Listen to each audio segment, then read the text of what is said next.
TMNT franchise has its fair share of weird, bizarre, and forgotten pieces of media throughout the years, but one I never see talked about is the 1 hour made-for-TV special Half-Shell Heroes Blast to the Past.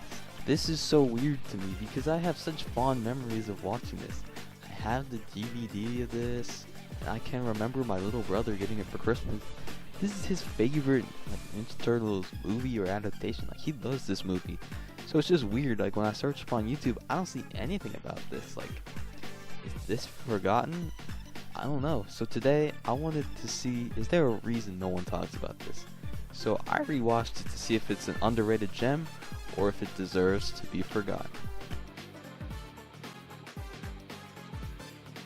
The synopsis for this reads, told in the style of Playmate's Half-Shell Heroes action figure line, the storylines finds the Ninja Turtles going back in time to the Cretaceous period, where they encounter friendly dinosaurs from the past and dangerous aliens from the future who have a nefarious plan of their own.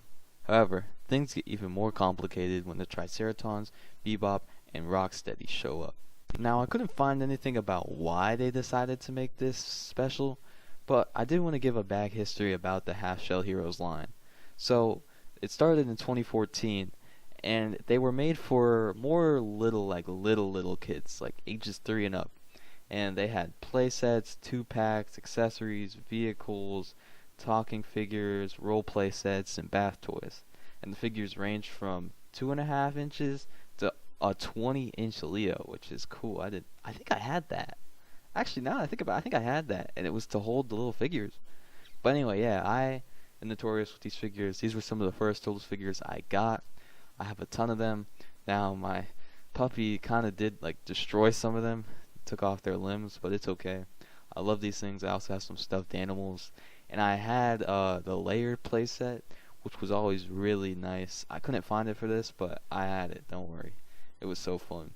But now, I say, let me give my thoughts about this movie, because I just rewatched it for this video. So, let's hear what I have to say. So, the movie aired on November 22nd, 2015, and it was directed by, sorry, I'm going to butcher these, Glenn Murakami and Brandon Allman wrote this. And I just want to talk about some of the differences. So, obviously the main one, this is 2D animated. In the 2012 show, of course, it's 3D. And then another thing is the Turtles' knee and elbow pads match the color of their headband, which honestly kind of looks cool, but I like how it looks, how the 2012 show looks in general. But yeah, now let me just talk about give a rundown of the plot, and then I'll give my final thoughts at the end. So the movie starts out with this really cool intro, introducing each of the turtles with this really cool name graphic. And one of the things off the bat, I just immediately think, this is literally the 2012 show, bro. Same designs, voice actors, of course, but also, hearing that 2012 music, it's just so good. Sebastian Evans wow, he did a great job. Anyway, it starts with the Turtles stopping Tiger Claw, Bebop, and Rocksteady from stealing some sort of meteorite. They do end up stopping it in a cool fight inside of a museum. I think it's weird that this is the last we see a Tiger Claw in this special, but hey, at least he was in it. You know, it's cool to see a 2012 original character in this. Anyway, back at the lair, Donnie's making a giant turtle robot. Oh yeah, I forgot to mention, even Ice Cream Kitty's in this movie, so yay, that's a W. But anyway, he uses the crystal to power it. The turtles end up going to just test out this robot, but they end up traveling back in time due to some weird malfunction to the Cretaceous period, and Bebop and Rocksteady also end up there because they tried to hitch a ride on the back of the turtles thing. And speaking of Bebop and Rocksteady, they're just great in this movie, bro. They're just so good. But this is obviously, I think, without a shadow of a doubt, the greatest version of Bebop and Rocksteady. I think they just work so well together, especially in this movie. They're so great.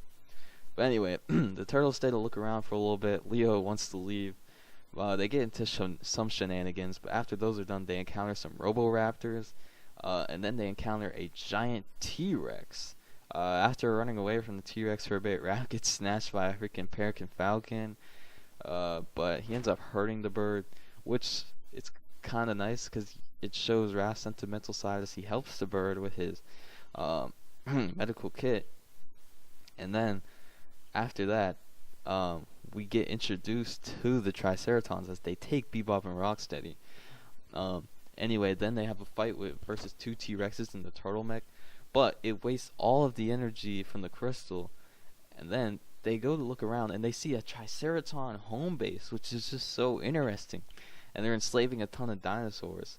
Mikey stupidly alerts the Triceratons. The turtles try and take them out, but the Triceratons are like freaking, I don't know, they're like freaking made of like titanic armors. The turtles' weapons are doing nothing. Then they get chased by some Roboraptors, but the turtles are about to die. But then the dinosaurs save them from earlier. Bebop and Rocksteady, then we see them getting trapped, but we get this cool escape scene that I think is really funny. But then they get trapped again as we get introduced to General Zera, the main T-Rex of this movie. She's the boss. Then we see Donnie. He baits the T-Rex with some pizza, and he becomes his dinosaur pet, you could say. Then we get like this cool montage sequence of the turtles getting ready to go get a crystal to go home. So the turtles go, they encounter like a giant Roboraptor, take care of that. We get this weird awkward scene that I'm just going to play on screen. The turtles save the dinosaurs, you know, they get rid of the Triceratons. Turtles save the day, plus Bebop and Rocksteady help, which is nice. Bebop and Rocksteady get saved, they join the turtles.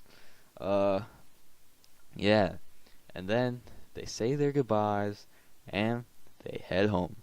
But what I really want to talk about is this ending. It's kind of crazy, and it's kind of dark, too. They go to, I mean, they say it's the future, which is just kind of crazy. But Shredder basically killed the turtles, and he's ruling New York, or the world now. But the turtles then just decide to take care of that. But if you think about it, that's kind of dark. If that's the future, that means the turtles died. Shredder won, which is kind of interesting. I'm shocked that doesn't get talked about. But anyway, yes, that was Pastel Heroes Blast to the Past. One thing I want to say is just I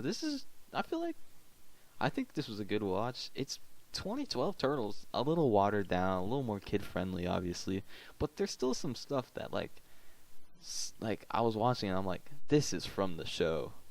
Moments like this. Oh snap! It's on like Diddy Kong. Like, those are literally from the show, bro. Like, come on, man. You can't tell me that those wouldn't be in just a regular 2012 episode. So, yeah, this is kind of just like a 2012 movie. Now, I do know that there was supposed to be, like, some sort of 2012, like, Krang movie in the future that Ciro Inelli talked about. I wish we got it. Hopefully the 2012 Turtles can make some sort of return back to screen, bro, because I just love them so much, man. But yeah, this was just a fun little video. I was thinking about this. Let me know if you liked seeing reviews like this. We got some good videos up in the tank after this one, but that's all from me. Alright, I'm gonna get out your hair. Peace.